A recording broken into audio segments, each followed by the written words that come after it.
Hello, everyone. My name is Benoit Paix. I am a postdoc working at the Naturalis Biodiversity Center in the Netherlands, and I'm happy to be here for this hybrid training school to talk about how natural products studies can help to understand how host microbiota interactions occur.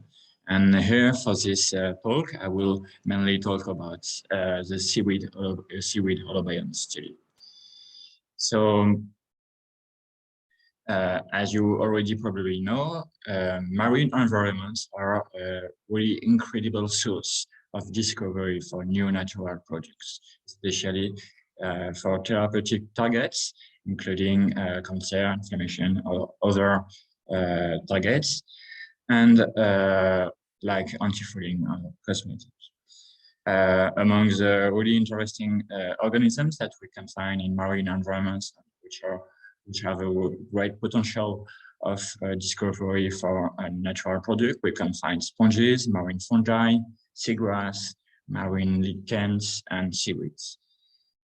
But all these organisms are also hosting a really high diversity of microbiome, mainly bacteria, but also algae and other protists. And during the last decade, it has been more and more clear that all these hosts and microbiome are closely interacting together, and the microbiome can have a really important role on the physiology of the host. So we need, with holobiont concept, we understand that we need to study together the host and the microbiome.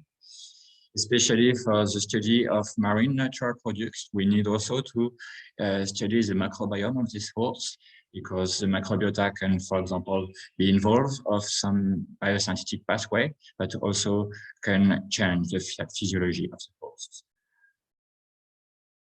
So here I will present the case of the holobiont system of the seagrass and seaweeds, which are share a lot of similarities.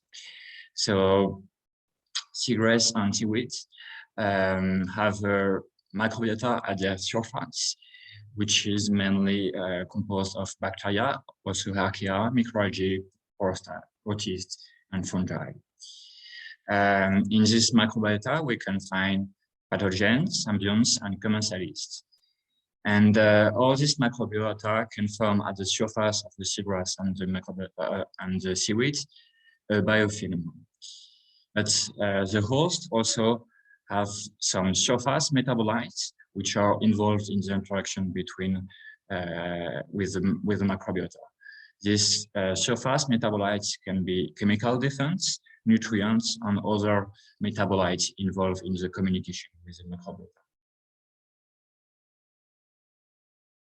And for these two types of holobionts, the seagrass and the seaweed, it has also been really demonstrated with different studies that the microbiota can have a really important role in the adaptation fitness of the seaweed and seagrass.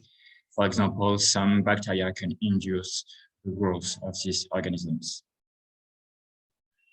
And it has been also observed that there is a lot of environmental parameters which are involved in the shaping of these interactions, this complex interaction between this host and their microbiota. Especially, for example, the temperature, where an increase of temperature can induce a bleaching and the increase of some pathogens at the surface of these organisms. So how do we study this kind of holobionts? So basically, we can first work on the host by studying the genes with the genomic approach, but also the transcript, the RNA of the host, the proteomics approach for the proteins, and also, of course, studying the natural products of this host by metabolomics. We can also do the same, but this time for the microbiota. And then we can integrate all these different omics approach and see what are the correlation between all these omics data sets to finally have an interactomics study to understand what are the links between all these different range of omics datasets. So here, for example, I will introduce a seaweed holobiont model that I studied during my PhD. And this seaweed is a brown seaweed occurring mainly in the Mediterranean Sea and the Atlantic Sea. This is Taunia atomaria, which is a really good model because it's widely distributed and really easy for the identification. Some of its natural products has been isolated by my team a few years ago. And when we, among this, the main surface metabolites that we managed to isolate, we found the fucoxanthin, but also different sesquiterpenes that we can see here. And a last compound, which is produced in a really high amount, is also the geranyl glycerol, which is probably a precursor of the synthesis of these terpenes. And then we studied how these surface metabolites can be involved in some anti-adhesion activities against some bacterial strains. And the interesting results that we obtain is that there is a really selective, for some metabolites, there is a selective anti-adhesion activities against some really specific strains which are not epiphytic to the seaweed. So I started my PhD with this hypothesis that there is a chemical control of this epibacterial community at the surface of the seaweed by the production of these surface compounds at the surface of the seaweed. So the main question for me was to understand what was microbial specificity at the surface of the seaweed and what is the role of the algal surface metabolites in this microbial specificity. But we were also interested to understand how some environmental parameters can be involved in this interaction between the host, the seaweed host, and its surface microbiota. So here I will present you a case study that was published last year, and which is mainly focused on the effect of the copper stress in this holobiont system. So for this study, we did a sampling during 6 months, so one sampling every month from February to July. And we did this sampling in Toulon, in the south of France, in this area, in 5 different sampling sites. Here you can see the site S1, which is located inside of the Toulon Bay, which is a highly contaminated area, especially with trace metals, which are linked to the harbor activities. And the 4 other sites are less contaminated by these metal pollutions from the harbor, especially inside of the Porquerolles Island, which is really preserved by the Porquerolles National Park. And during this whole study, we measured a couple of environmental parameters, including temperature, pH, salinity, and also some chemical parameters, including, of course, the copper concentrations. And we observed as the first results of this study that effectively there is really high contaminations in dissolved copper in this site S1 compared to the 4 other sites.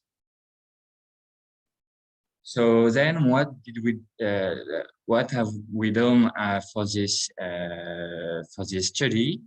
So here, when we go back to the different omics approach that we can do to study an holobiont system, we decided to select only 2 kind of approach. The first one was a metabarcoding approach to understand the composition of the bacterial community at the surface of the seaweed. And the second approach was a metabolomic approach to study the surface metabolites of the seaweeds and to annotate these compounds and then understand how the hosts can interact with its surface microbiota.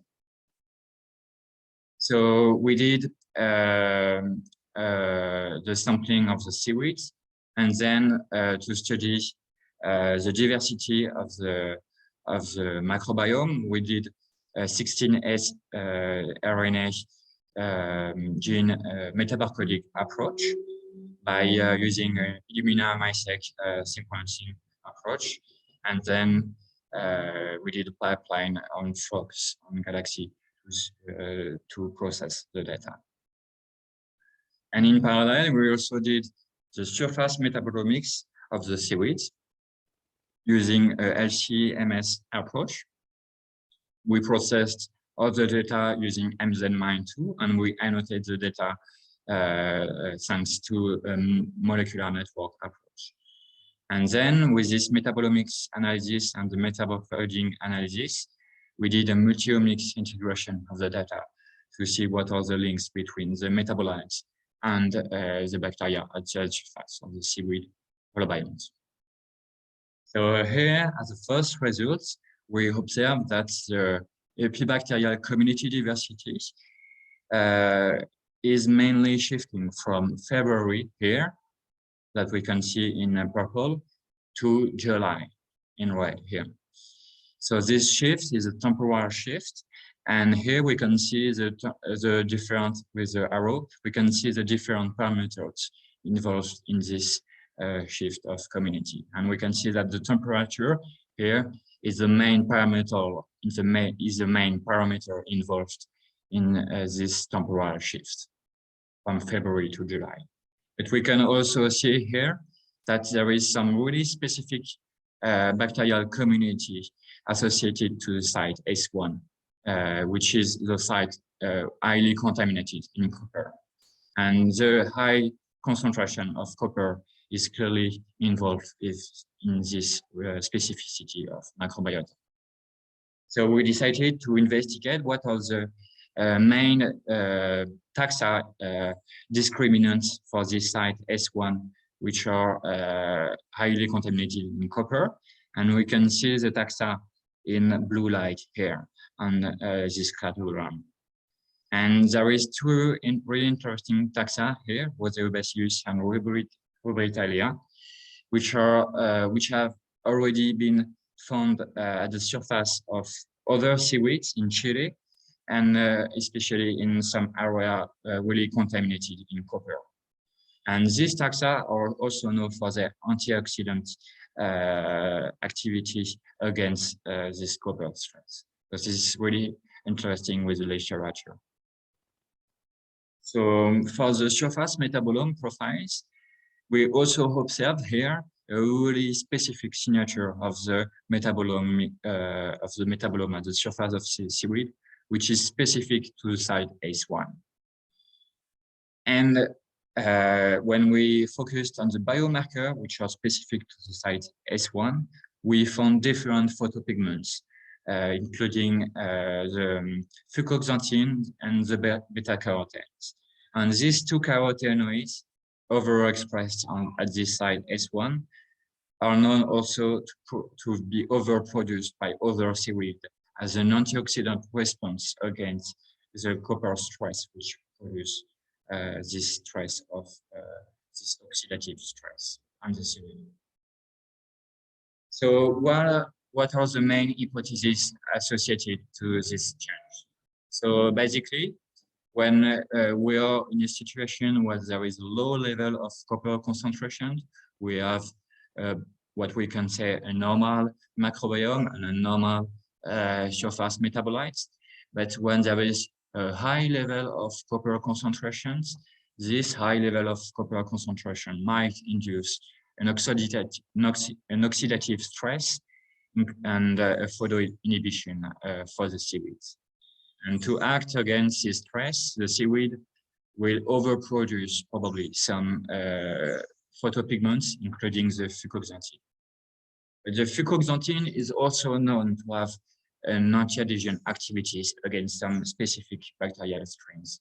So this overproduction of fucoxanthin might also have a structuring effect on the epibacterial community at the surface. There is also some bacteria which are also already adapted to this high level of copper concentration, including the Roboritalia genus. So as a conclusion, we have seen with this study that the multi-omics approach is very powerful too, especially when we integrate the metabolomics and the microbiome study to understand the holobiome systems. And some statistical integrations between the different omics are also really important.